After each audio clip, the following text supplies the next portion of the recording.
আসসালামু আলাইকুম সুপ্রিয় ভিউয়ার্স, সবাই কেমন আছেন? আরও একটি ভিডিওতে আপনাদের সবাইকে স্বাগতম। আমি এখন আছি শাসনা বাজারে। এটি জামালগঞ্জ উপজেলার আলোচিত একটি বাজার। এই বাজারে বড় বড় ব্যবসা প্রতিষ্ঠান রয়েছে ব্যাংক, এটিএম বুথ, বীমা অফিস সহ এনজিও সংস্থার বিভিন্ন বড় বড় অফিস।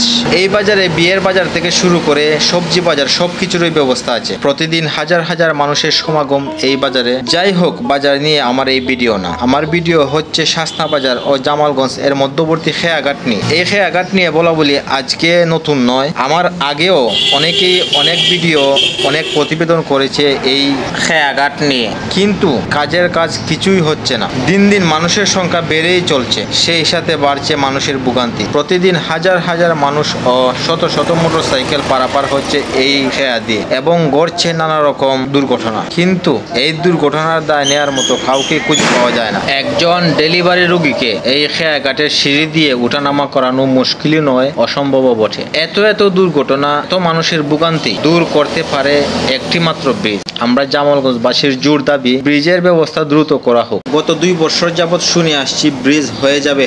ইঞ্জিনিয়ার সাহেবরা নাকি ব্রিজের মাপজোক নিয়ে নিয়েছেন। ব্রিজটা কবে হবে? আদৌ কি ব্রিজ হবে? এমন প্রশ্ন সবার মুখে মুখে। ভিডিওটি সবাই শেয়ার করে দিবেন।